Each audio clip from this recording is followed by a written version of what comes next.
And now, you're tuned in to RBLR, the home of Tampa Bay's RBLR Sports.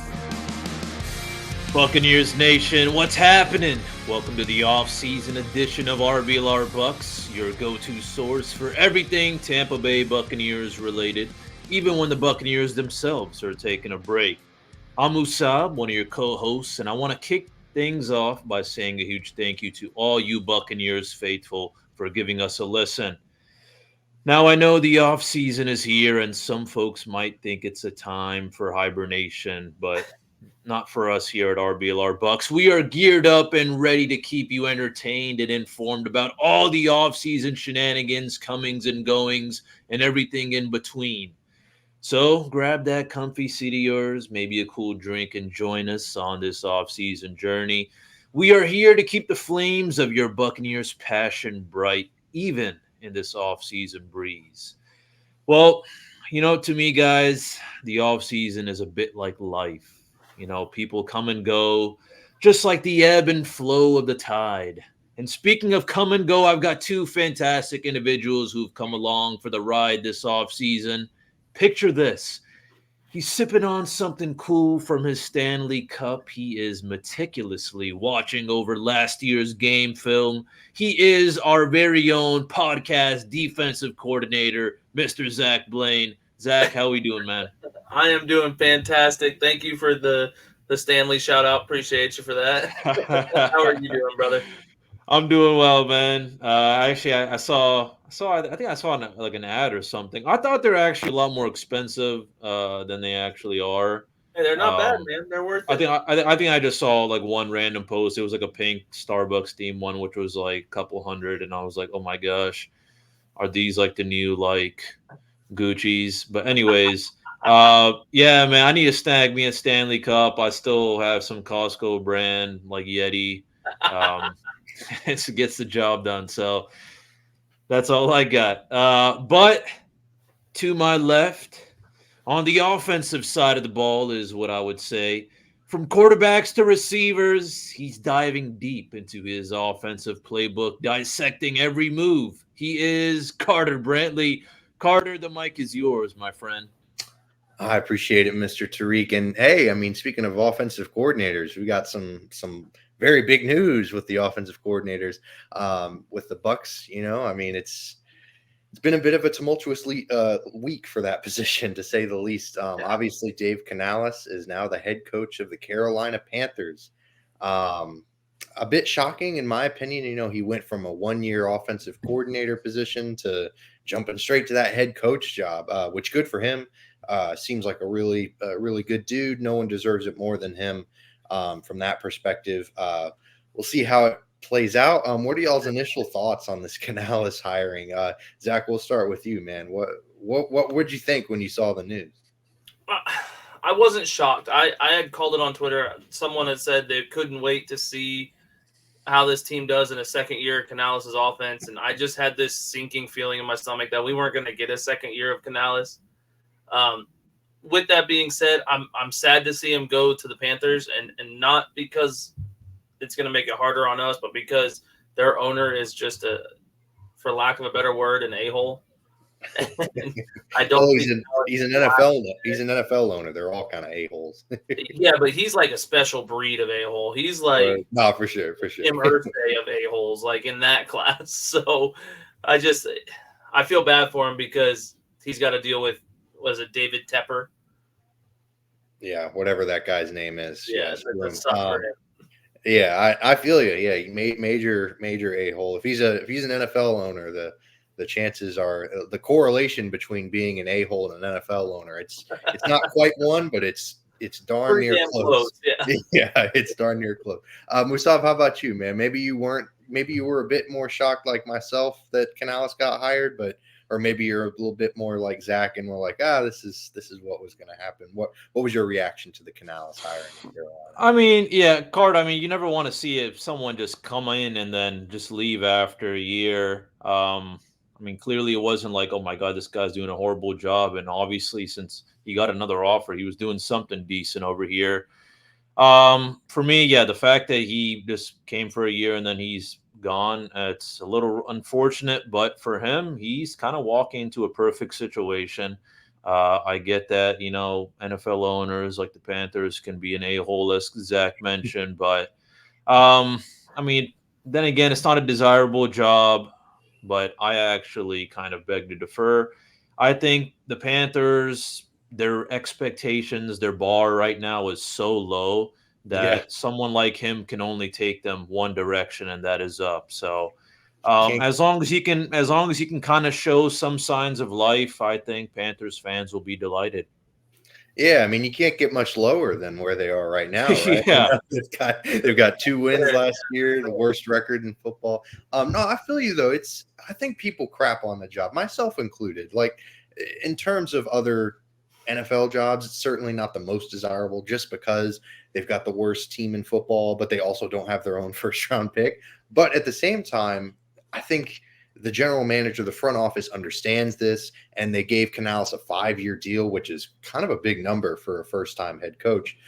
So in that context, yeah, it's a great place to cut your teeth, establish a real culture, because like you said, there aren't any expectations. So like, why not just say, hey, screw it, we're gonna do our own thing, and we're gonna try some things, and they may fail, they may succeed. It doesn't really matter because, like you said, the expectations are below the ground. So it's going to be interesting to see how that plays out. But we'll focus on the Bucs perspective of this hiring first, because obviously, most important, it's a Bucs show. Who are y'all's favorite initial interviews? Because for the OC position, who are y'all's favorite interviewees that the Bucs have brought in? Because it's an extensive list. They've been firing out those interview tweets like no one's business. So I've been really intrigued. I'll kick things off. They haven't interviewed him. Cliff Kingsbury, he's been a hot name in offensive coordinator openings. He has previous experience with Baker. I don't know if it's good experience, so that might be why he's not going to get interviewed at all. This is kind of my wild card pick, just kind of a shot in the dark. But my favorite so far, other than the weird one, Cliff Kingsbury, is definitely Thad Lewis. He was the Bucs QB coach from this past season. He's just, it's kind of an opportunity to at least lessen the change that is going to come a little bit with changing offensive coordinators. It'll be a little bit more of a continuous flow of information and schemes. So Thad Lewis is my pick. But Musab, how about you, looking at the candidates, people they've interviewed or people that they haven't interviewed, obviously, who's your favorite so far for this OC opening in Tampa?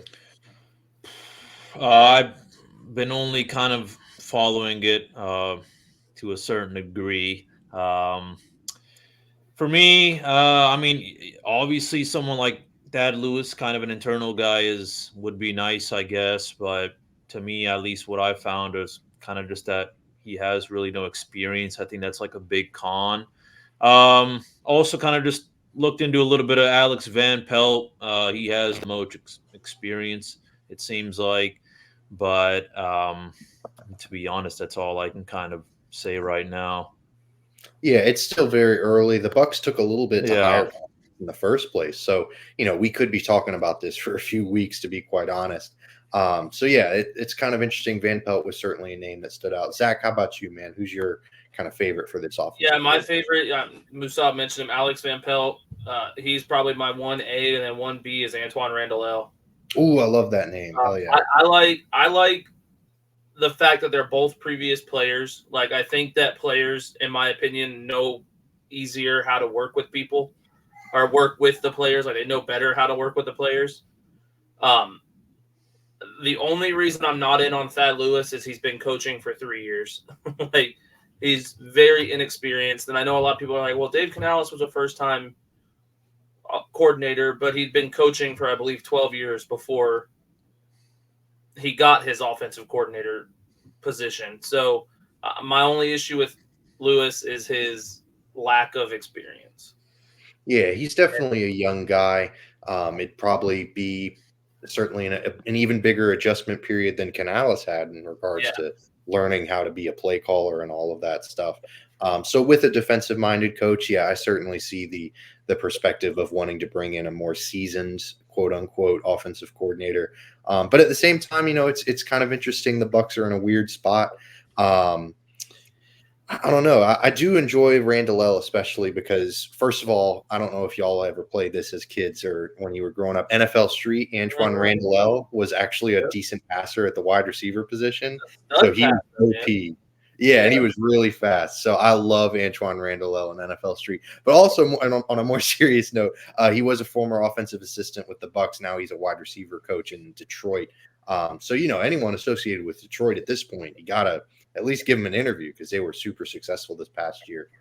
So, it certainly, obviously, some real pedigree with Randall. I think he is a bit more of a solid choice than Thad Lewis, but at the same time, I think Thad Lewis brings a bit more comfort to the role since, Baker worked with him this past year. If Baker's comfortable in Tampa, why not just kind of make it the same as last year, So I thought that was kind of an interesting perspective. But hey, we'll see how it all works out. They've certainly got a lot of options. But speaking of Baker, how much input do y'all think he should have on this decision? Obviously, there's mutual interest between both parties to bring him back. Zach, I know you're the resident Baker Mayfield expert in, the universe and the Milky Way. If anyone's asking if there's an alien out there and they're like, yo, we want to find out about Baker Mayfield, Zach Blaine's the man. I'm the guy. So what are your thoughts on Baker Mayfield and his input on this offensive coordinator decision? I mean, you would imagine he would have to have input. Like, sure. If Tampa really wants to bring him back, he's going to have some say. If he doesn't, then I don't see him coming back if they don't give him at least a little bit of a, hey, which guy would you prefer out of like these three? So just as a team first guy, like I feel like you should pay him that respect and allow him to have at least a little bit of say in it. Yeah, I think it'd be incredibly ignorant and just stupid not to at least ask him, just be like, hey, man. I'd imagine he won't be back if they don't. Yeah, right. Yeah, that seems like a break in communications. Yeah. So hopefully they do at least seek a little bit of input, but maybe I was kind of expecting you to say, oh, he needs to be the guy that makes the decision. He needs to step in and say, hey, Todd, get out of the way, man. This is I'm a Baker fan, but I'm realistic here. Like, that's not, he's not Tom Brady. Like, that's not how it works. Of course. So I do think he deserves some say. I don't know how Todd Bowles feels about that. I wouldn't be shocked if Todd Bowles said, nope, this is my team. I get to do what I want with it. But we'll see. Yeah, I don't know. Todd Bowles seems like kind of a player's coach. Maybe he would, maybe he won't. Maybe you're right. I feel like Todd Bowles is, if anything, not necessarily egotistical. He doesn't seem like that kind of guy. I agree with that. Maybe I'm wrong about that. So I don't know. Musab, how about you? Butt in here, man. What are your thoughts on Baker getting his input on this offensive coordinator position?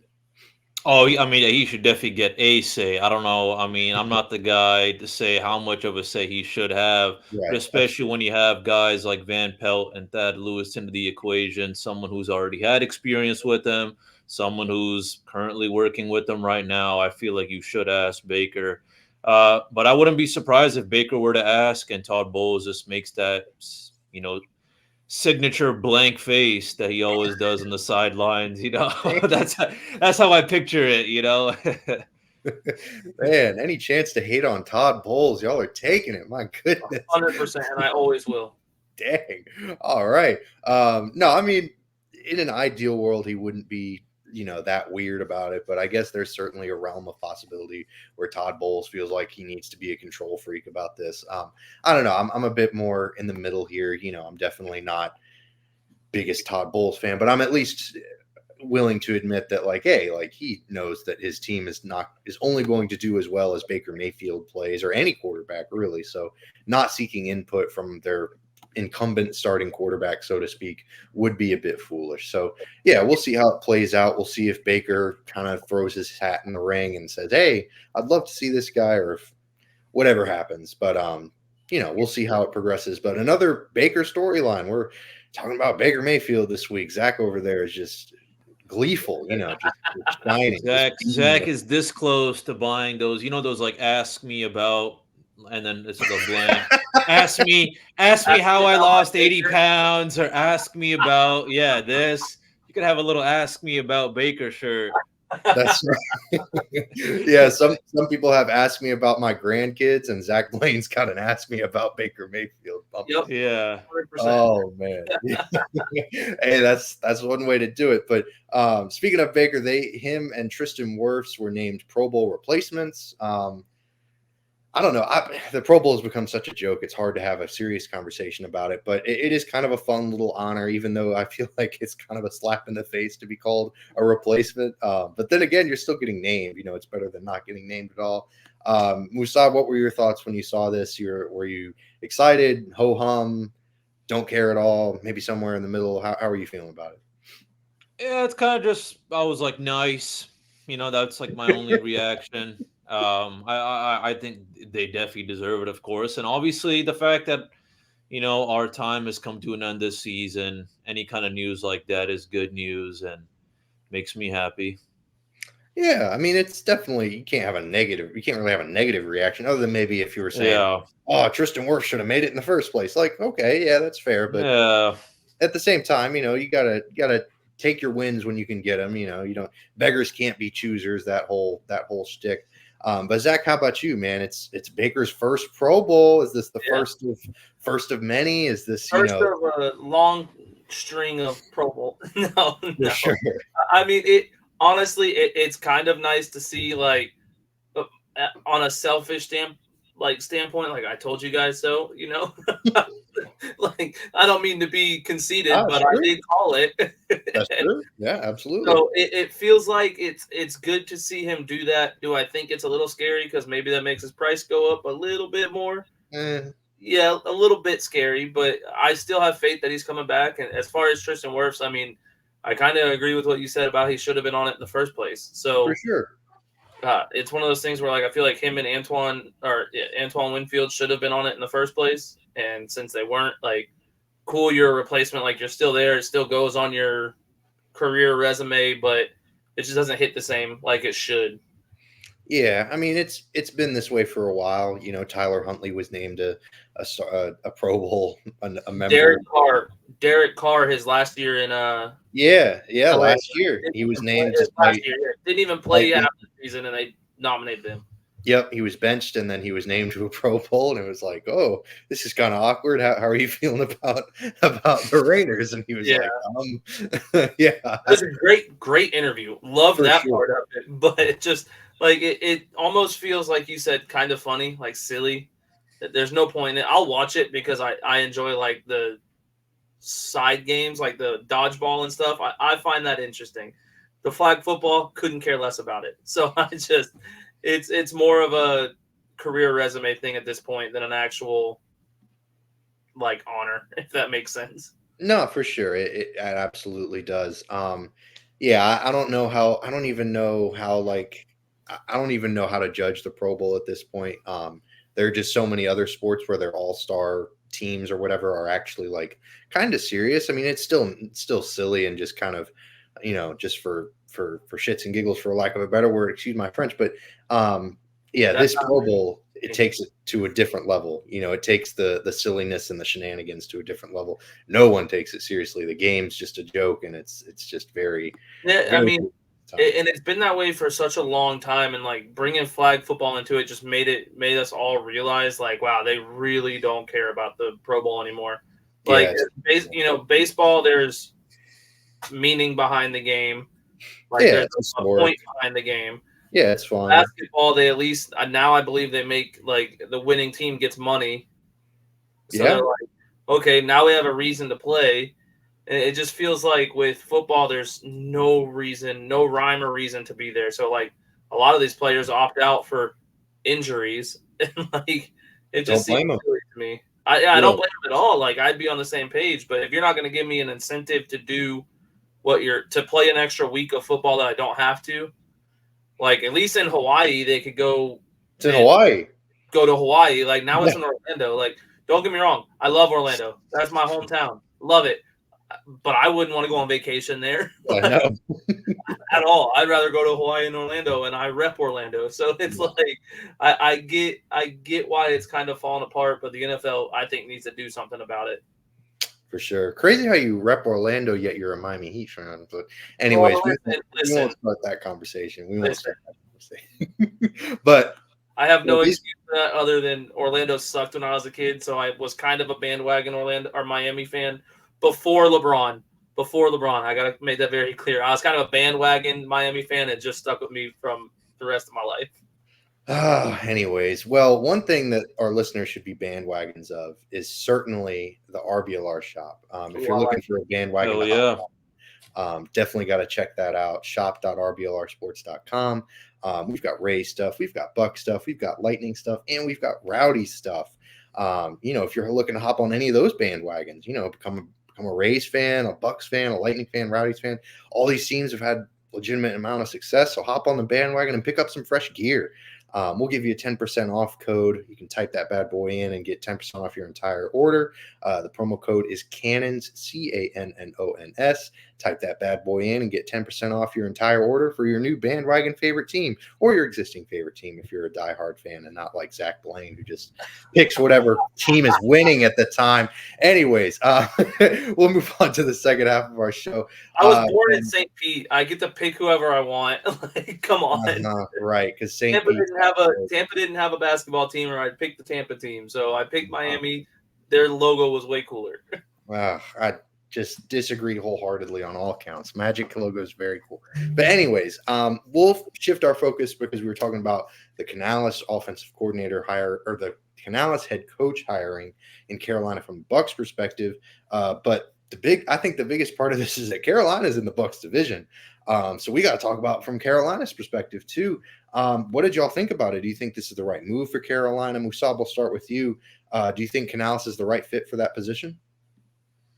I can't answer that. I don't know if I could really. No, I don't. No, I don't think there's really anyone that I could really just generally think from the top of my head that says, "Oh yeah, this guy's gonna fix the Panthers."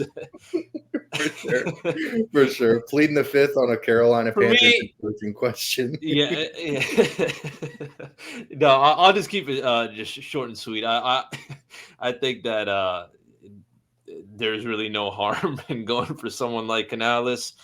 I think his stock is just going higher and higher, and I think it's a risk that they ought to take. Again, as I mentioned before, the bar is already set so low, so you can only go up from here. Yeah, and I mean, it's a perfectly reasonable take to say that there's not really anyone that's right for the Panthers job, just because, good Lord, they're dealing with a mess.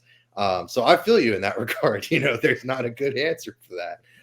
But I guess from my perspective, Canales is at least a decent place to start because he seems to be a very upbeat, positive kind of guy. At least his Twitter page is. I don't know him in real life, so I can't really. His Twitter page gets me hyped up. Yeah, for sure. You read it, you're ready to. Run through a brick wall, as all those jocks say.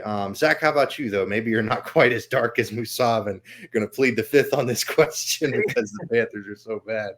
I'm not going to plead the fifth. I was not surprised that Canales left, but I'm surprised that a team hired him, if that makes sense. Because I know it sounds crazy. I expected him to leave for a head coaching job. I just was kind of shocked that a team actually gave him that head coaching job. Like, I guess what I mean is if he took the job, cool. Like, I would expect him to take a head coaching job. It's better money. Like, I don't blame him. Right. But I was shocked to see a team actually give it to him. I was more shocked to see a team like Carolina do it because it seemed like the safe road. Like, they weren't gonna get denied from Canales. He would have taken probably any head coaching job because everybody wants to be a head coach. I feel like them giving him the offer was a sign that maybe a lot of the other candidates they had interviewed didn't want the job. Because for them to go to a first-year coordinator to a head coach seems crazy to me on a team that needs a lot of guidance, is what I'll say, because they're a young team. They're not a good team. Like, they need some guidance. And I don't think a first-year coordinator turned first-year coach is necessarily the guy that can give them that guidance. And that's not a knock on Canales. That's just a knock on, I guess, where I think the Panthers were at. And as far as I think that means a lot of teams didn't, or a lot of coaches didn't want to coach there. Yeah, I mean, it makes a lot of sense. You heard a lot about, the Lions OC stayed put. He didn't want to go anywhere. Um, there's just kind of a lot of guys that are just kind of standing pat. So yeah, there's probably some truth to the fact that the Panthers maybe offered a couple of guys some jobs and they were like, maybe not. I was mostly just doing this for the interview experience. Yeah, I I mean that might play into why he got the 5-6 year deal. Like right. that might play into maybe he needed that 5 years. Not that he'll stay the whole 5 years. If he has one bad season, Tepper's firing him anyway. So we might see Yeah. him back in Tampa sooner than we thought. Yeah, right. I mean, I'd hope not. I'd hope that the Panthers front office, which that also plays a factor into it, the front office executives have a little bit of experience with Canales. They've got a little overlap. Yeah. So that probably played a little bit into the comfort between the both sides. So I thought that was kind of an interesting perspective as well. But yeah, the 5-6 years definitely a bit surprising. We'll see how it goes. And we could be talking about, like you said, within a year, the Panthers hiring the next Bucs offensive coordinator. Hopefully it doesn't come to that, but we'll certainly see how it goes. But another NFC South rival, the Atlanta Falcons, they brought in a new head coach, and what do you know? He has a Bucs connection too. Former Bucs head coach Raheem Morris. He was the interim there in Atlanta a few years ago before they hired Arthur Smith, who is now the OC elsewhere. I can't think of it off the top of my head, but yeah, that's right. The Steelers. He joined up with Mike Tomlin. So yeah, Raheem Morris is in for the ATL. Zach, I know you were relatively critical of this decision. Are you still down on Morris to Atlanta, or are you excited because he's going to suck it up in Atlanta, or how are you feeling? The Zach Robinson hire made me more worried about it. Really? I'm not scared of Raheem Mostert. Jesus Christ, that's a player. I'm not scared of Morris because we've seen him coach, and I know he was young, and I know he's got more experience, but he has more experience as a defensive play caller. We've been talking about this in Tampa for a while now. Defensive-minded head coaches don't usually work out a lot in today's NFL. Let me rephrase that, because had you asked me that 5 years ago, I'd have been like, oh, damn, that's a great hire. But the problem is Zach Robinson's going to be gone in Atlanta next year. He'll get 1 year in. Right. I mean, there's no way. So I think Atlanta needed more help on offense, and for them to go with a defensive-minded head coach just kind of shocked me. Yeah, I don't blame you. They had a really highly ranked defense last year. Like, their defense was really good. So to bring in a defensive coordinator when their offense was so volatile and bad and turnover prone and everything else, it's definitely interesting. I don't know. Morris just did such a wonderful job in LA with that defense that went through so many changes. They brought in so many young players, so many rookies. They were essentially kind of in a mini rebuild last year. Yeah. And yet they were really good. They made the playoffs. They put up a really good fight against Detroit in their wild card matchup. And a lot of it had to do with that defense, because the defense that Morris was putting out there was really, really high quality. Musab, how about you? Maybe you're a little bit more in between me and Zach, or maybe you're a little bit higher on Raheem Morris. How are you feeling about the Falcons signing or hiring Morris? Yeah, I mean, I think it was a safe choice for the Falcons compared to the Panthers and what they did with Dave Canales. I think that was a little bit more risky getting an inexperienced guy like that. But yeah, I think it was a safe choice. I think around the league, especially after what he did with the Rams, definitely has some respect. So that's really about it, though. I mean, I think, yeah, it is interesting to see, though, the whole kind of defensive-minded coach joining a team like this, which lacks on the offensive side. But I don't know. I guess we'll find out how much of an impact he really has. I don't think it's going to be any immediate impact at all, if you really ask me. Yeah, that's fair. I mean, they were already kind of an average team last year. I don't think that Morris pushes them over that hump, to be quite honest. But one name that was thrown around quite a bit with the Falcons was Bill Belichick. Musab, were you surprised to see Belichick not hired by Atlanta? No. I think Bill Belichick is in his own little category just because of his resume and where he stands. I think it would have been definitely an interesting sight to see for sure, but no, not really. Yeah, I mean, that's fair, because I did hear a lot of rumblings about him wanting to have a lot of influence on the personnel And the front office in Atlanta was kind of like, "Whoa, hey, easy there," and kind of pulled up and was like, "Whoa, hey, maybe we're not so interested," or maybe Belichick wasn't interested. I don't know. I'm sure we'll hear eventually about the whole thing and how it kind of maybe not fell apart, but maybe this two sides just weren't able to come to an agreement. Zach, how about you? I know you're like me. I'm in agreement with you, but you're against defensive-minded coaches. Is Bill Belichick an exception? Were you kind of surprised that Atlanta didn't go that route? See, and I'm not even against defensive-minded coaches. I like the idea. I just think it's hard. You No, have of course. you have to have a solid offensive coordinator to be able to come in and be a defensive head coach. And I'm not shocked that Belichick didn't get a hire. I'm more shocked that Vrabel is still available. That's a good one. And I said that on Twitter. Vrabel should have been Atlanta's coach because he's a guy who, even though he's a defensive guy, I think what he did with Ryan Tannehill as his quarterback, I think that he can make stuff happen on offense still. And I think he has solid connections to bring in a coordinator like Morris did with Zach Robinson. So, I'll give him the credit for bringing in Morris. Or not Morris, but bringing in Robinson. But I think I've said it last week. Belichick, I think the NFL has passed him by. I don't think he's a great coach. His resume says otherwise, but I do think that losing Brady and seeing what happened after Brady left kind of made him more human to the rest of the NFL world. So Right.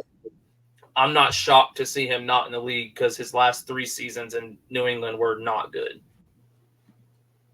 Yeah, I mean, that's definitely a good point. The Patriots haven't had a good draft class in probably 5 or 6 years, Ever. and he's their GM. He's wholly responsible for those decisions. They haven't made a good free agent signing in a while. I mean, Matthew Judon's been really good, but other than him, it's been slim pickings for sure in that roster. This year, I'll give him Jabril Peppers. I mean, Jabril Peppers upped his stock by signing with New England, in my opinion. Sure. Right. I guess, how much impact can a safety really have on your team when Mac Jones is your quarterback? But I do feel you. He hasn't missed on everything, just the majority of it. 100%. Right. So it has been tough for Belichick in recent years. So, yeah, it'll be kind of interesting to move forward. So speaking of moving forward, looking to the future, I mean, how worried are you about either of these head coaching signings? I mean, do you think the Falcons or Panthers get any better with it? Seems like the general consensus is going to be no. But do either of these head coaching hires give you any pause in regards to the Bucs kind of keeping the NFC South under wraps? We'll start with you, Zach. I mean, how do these head coaching hires kind of change the needle or move the needle for either of these teams? I mean, I think Carolina has to get better. I don't think right, law of averages. Right. So I think Carolina gets better, and what worries me with Carolina and it being Dave Canales is if we hire, say, a guy like Thad Lewis, if we keep it an in-house hire, Canales essentially knows what's going on in that building offensively. So that plays a role to me in maybe wanting to hire outside of in-house. So it feels like that's the only thing that kind of has me worried. I'm not worried about the Saints because the Saints still have Derek Carr and that whole offense. I'm not worried about them.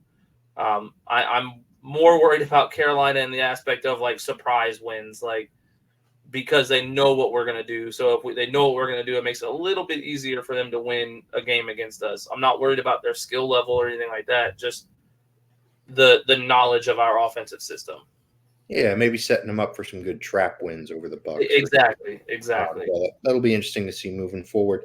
Musab, how about you? What are your thoughts on Raheem Morris and Canales and how much they move the needle for either of these teams moving forward? I think it's going to be another ugly year for the NFC South, regardless of who is the head coach or who is the offensive coordinator of any of these 4 teams. Honestly, I think it's going to be kind of similar to how it was this past season.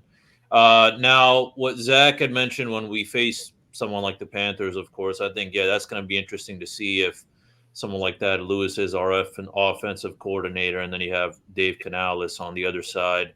I don't know. I mean, it could be a trap game for us for sure, but I don't think that Panthers will be more successful than the Buccaneers overall that next upcoming season, regardless of the outcome, when we play them. That's really about it, though. And then same thing with the Falcons. Defensive-minded coach. Defense is fine, but the offense needs some fixing. Who knows? Maybe they draft another quarterback. Honestly, it's a really messy division right now. So, and I Messy. don't think anything. And to summarize, I don't think anything that's happened so far during this offseason has really changed anything. Yeah, no, it's I just realized I was saying Saints. I meant Falcons. I said Derek Carr because I was talking about the Saints, but the Falcons offense still is the Falcons offense. Like I don't think anyone is worried about that, and I don't know how much impact Zach Robinson is going to have on that offense. Like it's just it I guess TBD.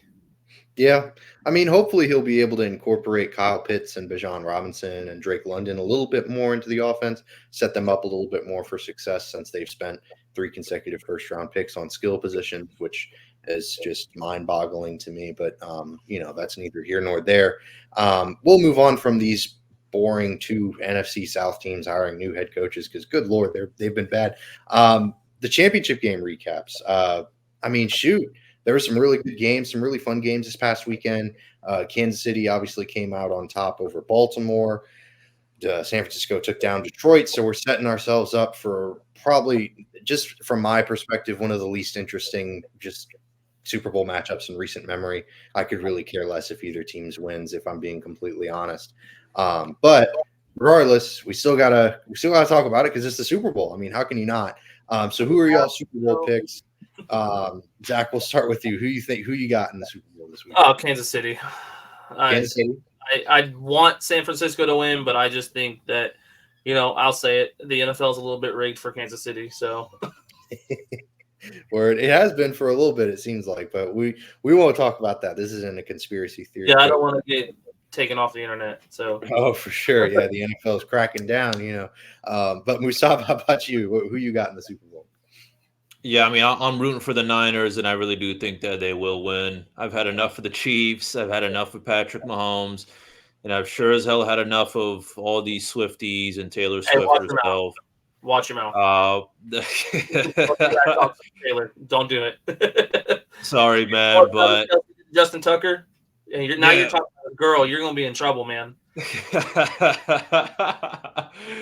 No, but I'm with the Niners. It's going to be another, kind of boring Super Bowl matchup. But I just want the Niners just because they're not the Chiefs, and also because of Brock Purdy. Love the fact that how he was Mr. Irrelevant to now playing in the Super Bowl. So that's really about it, though. But yeah, interesting week. Sucked to see the Ravens lose. Interesting dogfight between the Lions and the Niners. Better team won, of course, and that's all. Go Niners. Speaking of that Lions-Niners game, before we log off, I do want to ask. It's been a hot topic. We've seen all these get off my lawn types of articles about the Lions going for it on 4th down too much. Zach, I see you shaking your head. Musab, we'll start with you, man. Would you have gone for it on those 4th down situations? Or are you kind of befuddled why they went for it instead of trying to field goal? Or what are your thoughts on the whole situation? Yeah, I'm more of a field goal kind of guy in those situations. Ooh, interesting. All right. Yeah, a little Zach, interesting. I mean, you? it was definitely interesting to me for sure. Yeah. What got the Lions to where they were? Oh, we're going Socratic seminar here. I get it, being aggressive. All season, they went for it on 4th down more than any team in the NFL, at a higher success rate than any team in the NFL. Why not go for it? I mean, you needed a touchdown and a field goal to win anyway. So if you don't get the touchdown here, you're not, like, the odds of you having a chance are slim to none anyway. I mean, I'm all for being ballsy. I love Dan Campbell as a coach. I love what he did with this team this year. So I stand behind his going for it. I would have done the same thing in his shoes. All right. Yeah, I'm going to be honest. I'm in that camp too. Also, just from a logical standpoint, more from the statistical standpoint, the percentages, playing the win percentages, all said go for it in every situation that they went for it. In fact, if you ask the percentage people and the analytics people and all those number worshiping Satanists and blah, blah, blah, whatever. They would have said that Dan Campbell wasn't aggressive enough. At the end of the first half, they had that opportunity to go for it on fourth down and in fourth and goal territory, and they chose not to. They kicked the field goal. So they would have said, hey, nah, sure, he went for it on those fourth downs. Great. But he should have gone for it some more, which, I don't know. I kind of push back a little bit on that, but yeah, I definitely don't disagree with Zach in this scenario. The percentages were just really interesting because they had Michael Bagley as their kicker, who was about a 45% kicker from that range that they were at during those fourth down scenarios. So I did think it was kind of an interesting back and forth between the two, the more conservative side in regards to play calling and the more aggressive. So I wanted to hear y'all's thoughts because it's a raging debate in the football world right now. Let's be honest, Musab. When you play Madden, how often do you kick field goals? Depends on how bad I'm losing. Yeah. We're going for it on fourth and two every time. Yeah, it is. I mean, I will say I do love watching those fourth down attempts for sure. So I mean, I was fine with it. Obviously indifferent, but yeah. I will say it from the perspective of the Bucs, at least, it was so frustrating to watch Todd Bowles not go for it so often that it was a bit refreshing to at least see a coach like Dan Campbell, who's done it all year, continue to push the envelope, even on their biggest game of the season. He did not abandon his principle, which good for him. He deserved it. But before we log off, we're reaching the end of our episode. We really appreciate y'all for tuning in and sticking with us. We know the offseason's tough because the Bucs aren't playing football, but we'll still be here talking about it throughout the offseason, talking about offensive coordinator positions. We'll have some super awesome guests lined up. So definitely stay tuned for that. Hit that like and subscribe button if you like what you heard. You can also follow us at RBLR Sports on Facebook, Instagram, Twitter, and TikTok. Check us out there. We've got some shows across our platform in the Rays, Lightning, and Rowdies arena. So definitely check us out there. But we really, like I said, we really appreciate it. Watch party too. Oh, that's right. We are having a Lightning watch party. Definitely tune in for that. Thank you, Mr. Blaine, for reminding me about that. Definitely check us out there. But as always, go Bucs.